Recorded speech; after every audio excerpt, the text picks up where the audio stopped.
Hey, how's it going, guys? Thank you for joining me on this week's episode of The Real Deal. So, this week we're talking about home inspections and why they're important, even if you're purchasing a home as is. I happen to have two perfect examples right now of that being the case. I have helped clients in past situations where they purchased the home as is, but that just it's a case by case scenario. So let's talk a little bit about home inspections and how they play a big role in your home purchase. So home inspectors are contractors to a certain extent. They are licensed through the state. And basically what they do is when you're in the process of purchasing a house, we have a 10-day inspection period. Typically it's 10 days. Obviously, if we're trying to get our offer accepted and we're wanting to be more aggressive on our offer, that inspection period gets shortened. So assuming it's a 10-day inspection, during these 10 days, a home inspector goes and does a general inspection on the home. And I say general because most of the time the home inspector is not going to be a licensed, HVAC or licensed electrician or licensed plumber. They're going to have a general idea of how things should function in the home. So they'll go and they'll check the water pressure, for example. This is a big deal in older homes because, with older plumbing, if your water pressure's off, then it could be a sign of a leak somewhere, right? They check the drainage, same older homes, they have older type plumbing, so if it's not draining properly, that might be the root of something bigger. So they check electrical outlets, they go onto the roof, they check the shingles or the tiles, they check the attic, they check for past or previous signs of water leaks and that kind of stuff. Now a home inspector isn't going to go into your walls. A home inspector is not going to go underneath your concrete. They're more or less there to give you a general idea of the condition of the home. For the most part, I would say 90% of the time, that will suffice for us to submit a request for repairs from the seller, right? So during this 10-day inspection period, we're going to ask the seller for repairs.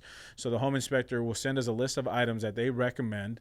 Usually they're going to have a list of items that are really, hey, we should definitely get these looked at. And then sometimes they'll have a little bit more minor stuff, chip paint here, chip paint there. So during this inspection period, we use this inspection report. That's why it's important to have this inspection report, because this is the way that we tell the seller, hey, these are the items that we disapprove. Having that inspection report gives it more it validates it more. It says, okay, we had a professional come out here and check on it. So that's why it's a big deal. It's not somebody or seller or a buyer, that's out there just kind of looking and saying, hey, yeah, I want this fixed. I want this fixed.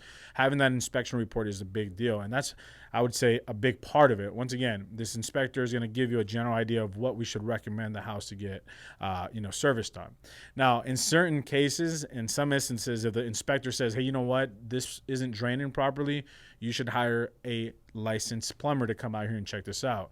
Or, hey, you know what, this AC isn't cooling properly, you should hire a licensed HVAC company to come out, electrical, that kind of stuff. So the inspector will tell you when something's outside of his scope, when he feels that you might want to pay for an additional inspector to go out there and do more inspections on the home. And that doesn't come out that doesn't come up too often, but it is something that you want to keep in mind when you're purchasing a home. If there's an additional inspection that's required, that might be an additional cost that you're going to have to pay for out of pocket. But for the most part, like I said, inspectors, they're going to do a pretty good job to do a surface level check on the house to make sure, hey, this is a good fit. Now, when you're purchasing a home, and let's say it's a home that just came on the market, right? And you want to get this house, right? Your offer needs to get accepted, but at the same time, you also need a little bit from the seller. Most of the time, that little bit is closing costs. You need your closing costs covered from the seller. So if that's the case, right? If you're in the process of purchasing a house as is, you're not going to ask for any repairs during this 10-day inspection period. But what you are going to do is you still want to have peace of mind when you're purchasing the house. You still want to have the house inspected to see if there's anything major that might cause you a big expense a couple months down the road.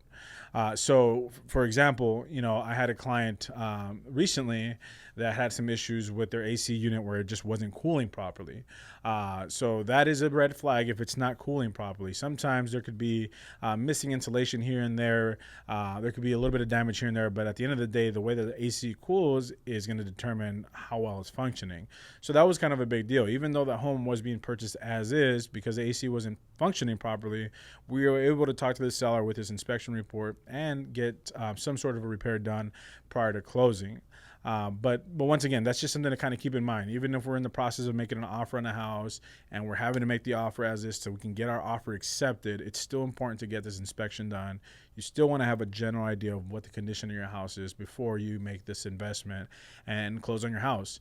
And this strategy has worked for clients many times in the past where, hey, you know what, we need some closing costs from the seller, so let's go in there as aggressive as we can. And this is one of the more aggressive ways that I'm able to help my clients get the homes that they want to purchase. Anyway, guys, so take that information and run with it. If you guys are in the process also of potentially selling your house, that's also something that I would recommend. Have a home inspector come out and give you some recommendations on things that you can do on your house prior to listing it on the market, because that's more than likely something that a potential buyer is going to call out. So if you can beat them to the punch, that's going to make your house feel a little bit more solid when you have potential buyers going through it. If you guys need recommendations, if you guys are considering selling your house and you guys want, one of my inspectors to go out there and give your home a general inspection, let me know, guys. Anyways, thanks for joining me on this week's episode of The Real Deal. You guys have a great rest of your Wednesday. Take care.